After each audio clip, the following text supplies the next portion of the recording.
Hello guys. तो आज हम गायनिकोलॉजिकल कंडीशंस के बारे में डिस्कस करेंगे। हाँ, मतलब कौन कौन सी ऐसी कंडीशन है जो एक फ़ीमेल्स में पाई जाती हैं। तो नॉर्मली कुछ कुछ हैं।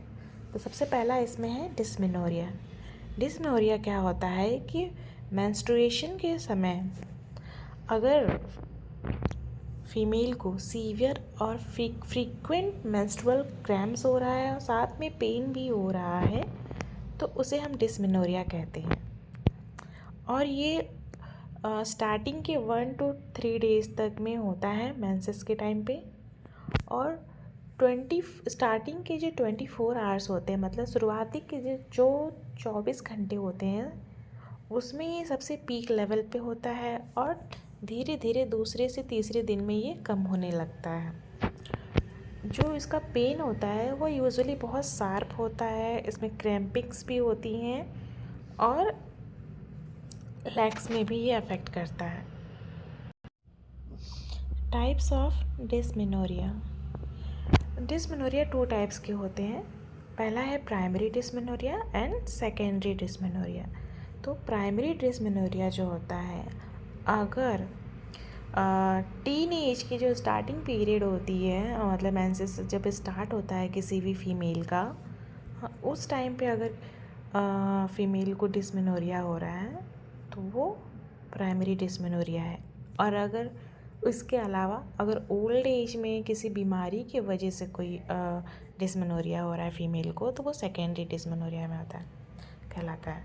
तो प्राइमरी डिस्मेनोरिया में हम क्या कह सकते हैं कि मतलब जो टीनेज की जो लड़कियां होती हैं, गर्ल्स होती हैं, जो स्टार्ट में उनका जो मेनार्ज स्टार्ट होता है उस टाइम पे अगर उनको डिस्मेनोरिया हो रहा है, मतलब सीवियर क्रैम्पिंग हो रही है, पेन हो रहा है मेंसेस के टाइम पे, तो वो प्राइमरी डिस्मेनोरिया है। इसमें क्या होता है सिम्टम्स में कि बैक एक होता है, लेग पेन होता है, नोज़िया, वॉमिटिंग होता है, डायरिया और हेडेक भी होता है फीमेल्स में। इसके क्या रिस्क फैक्टर हो सकते हैं, मतलब किस रिस्क फैक्टर्स की वजह से ये होता है जनरली।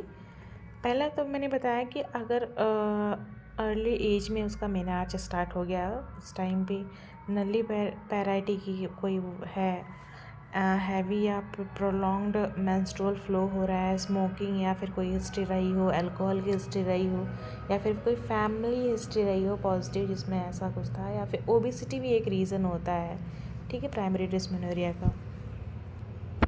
ठीक है, ओके। अब हम देखेंगे पैथोफिजियोलॉजी ऑफ डिस्मेनोरिया। तो इसका क्या पैथोलॉजी है कि मेंस्ट्रुएशन के टाइम पे क्या होता है फीमेल्स में कि प्रोस्टाग्लैंडिन्स रिलीज़ होने लगती हैं। इस प्रोस्टाग्लैंडिन के रिलीज़ होने से क्या होता है कि जो यूट्रस होता है वो कॉन्ट्रैक्ट करने लगता है। हाँ, मतलब जब मेंस्ट्रुएशन होता है तो प्रोस्टाग्लैंडिन रिलीज़ होता है और ये प्रोस्टाग्लैंडिन क्या करता है, यूट्रस को कॉन्ट्रैक्ट करता है, मतलब यूट्रस में कॉन्ट्रैक्शन होने लगता है, जिसकी वजह से फिर क्या होता है कि जो यूट्राइन मसल्स कॉन्ट्रैक्ट करने लगती हैं तो वो क्या करती हैं कि जो एंडोमेट्रियम की जो टिश्यूज़ होती हैं वहाँ पर ब्लड सप्लाई को कॉन्स्ट्रिक्ट कर देती हैं, ठीक है। जैसे तो ये इसकी वजह से क्या होता है कि जो वहाँ के जो एंडोमेट्रियम जो टिश्यूज़ होती हैं वो ब्रेक डाउन होने लगती हैं, डाई होने लगता है उन, ठीक है। तो जब डाइज होने लगती हैं तो क्या होता है, uterine contraction continue as they squeeze the old thick endometrial tissue through the cervix and out of the body through the vagina. जब ये यूट्राइन कॉन्ट्रैक्शन कंटिन्यूअस बना रहता है तो ये क्या करता है, जो एंडोमेट्रियल की जो डेड टिश्यू होती हैं उसको स्क्वीज़ करता है, जिसकी वजह से क्या होता है कि ये सर्विक्स के थ्रू वजाइना से बाहर निकल आती हैं।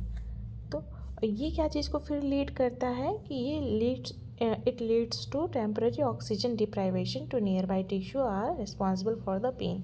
तो ये क्या करता है कि जो वहाँ की जो टिश्यूज़ होती हैं उसमें ऑक्सीजन की कमी होने लगती है एक तरह से।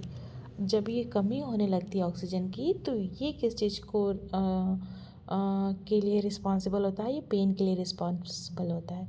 ये चीज़ हमेशा याद रखना है कि जहाँ पे भी अगर ऑक्सीजन की कमी होने लगती है बॉडी में, वहाँ के मसल्स में पेन होने लगता है, टिश्यूज़ में पेन होने लगता है। ठीक है, तो आप समझे होंगे। पैथोफिजियोलॉजी में सबसे पहले हमने क्या देखा था कि मेंस्ट्रुएशन के टाइम पे प्रोस्टाग्लैंडिन रिलीज़ हो रहा है। इस प्रोस्टाग्लैंडिन क्या कर रहा है, यूट्रस के कॉन्ट्रैक्शन के लिए रिस्पॉन्सिबल है ये। ठीक है, मतलब कॉन्ट्रैक्शन करा रहा है। इस कॉन्ट्रैक्शन की वजह से क्या हो रहा है कि जो वहाँ की जो एंडोमेट्रियम की जो टिश्यूज़ हैं वहाँ पे ब्लड का सप्लाई सही से नहीं हो पा रहा है। जब सही से नहीं हो पा रहा है तो क्या हो रहा है, वहाँ की टिश्यूज़ ब्रेक डाउन हो जा रही है, डेथ हो जा रही है उनकी। डेथ होने से फिर क्या हो रहा है कि यूट्राइन कॉन्ट्रैक्शन लगातार कंटिन्यूस बना हुआ है, तो वो क्या कर रहा है, वो जो डेथ हुई टिश्यूज़ को क्या कर रहा है, सर्विक्स के थ्रू वजाइना से बाहर निकाल देता है।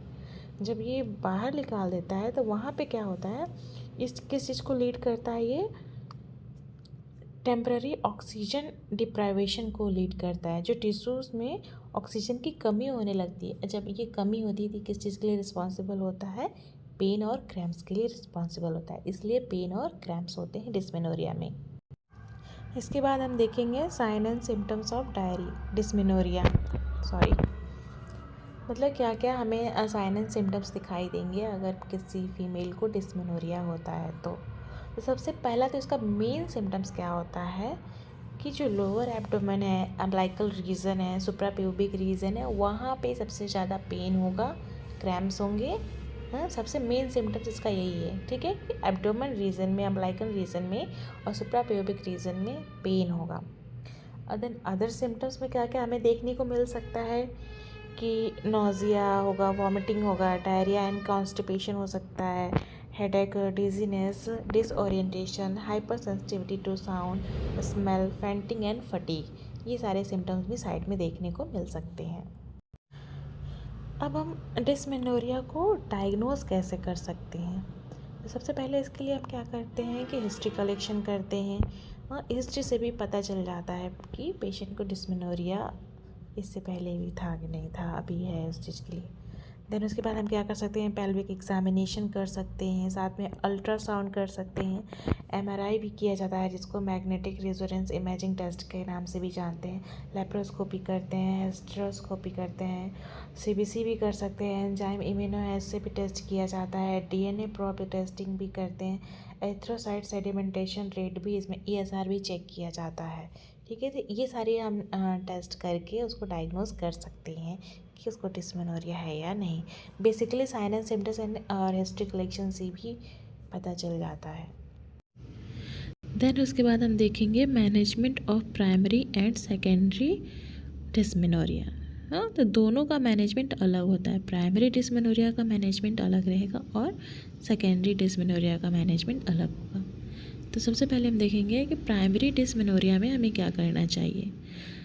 प्राइमरी डिस्मेनोरिया में हम क्या करते हैं कि फीमेल को एंटी प्रोस्टाग्लैंडिन की मेडिसिन चलाई जाती है या फिर नेसिड की मेडिसिन चलाई जाती हैं। ठीक है, ये स्टार्टिंग के 2 to 3 डेज़ जब ब्लीडिंग होती है, हैवी ब्लीडिंग होती है, उस टाइम पे दी जाती है, जिसमें एग्जांपल के तौर पे हम एस्पिरिन, आइबुप्रोफेन का यूज़ कर सकते हैं। ये एक तरह से पेन किलर्स होते हैं जो पेन को कम करने में काम आते हैं। सेकेंड में हम इसके लिए क्या कर सकते हैं कि हम इसके लिए ओरल कॉन्ट्रासेप्टिव्स का यूज़ कर सकते हैं। अगर वुमन कॉन्ट्रासेप्टिव मेथड्स का यूज़ करना चाह रही है तो हम उसको कॉन्ट्रासेप्टिव मेथड्स के थ्रू भी ये कंट्रोल कर सकते हैं। इसमें हम उसको ओरल कॉन्ट्रासेप्टिव्स देते हैं। सेकेंड हम क्या करते हैं, सेकेंडरी डिस्मेनोरिया के लिए मैनेजमेंट में, इसमें हमने देखा था कि अलग किसी बीमारी की वजह से कॉज हो रहा है। हाँ, पेशेंट को किसी और भी डिजीज़ है, कोई भी ऐसी प्रॉब्लम है, उसकी वजह से कॉज हो रहा है और ये ओल्ड एज में मेनली होता है। तो इसमें अलग अलग कंडीशन के अकॉर्डिंग अलग अलग दिया है। एंडोमेट्रियोसिस, इसमें हम क्या कर सकते हैं, कंजर्वेटिव ड्रग्स थेरेपीज़ का यूज़ करते हैं या फिर सर्जरी को परफॉर्म करते हैं। सेकेंड में एडिनोमायोसिस में हम हिस्टेक्टोमी करते हैं। अगर पेल्विक इन्फ्लामेटरी डिजीज़ है तो इसको हम एंटीबायोटिक के थ्रू भी ठीक कर सकते हैं। ठीक है, एंटीबायोटिक्स की मेडिसिन उस पर चलाई जाती हैं। अगर uterine fibroid, pelvic tumour, cervical narrowing है, ऐसी कुछ प्रॉब्लम है तो उसको सर्जरी परफॉर्म करके ही ठीक किया जा सकता है, अदरवाइज़ वो मेडिसिन से ठीक नहीं होती।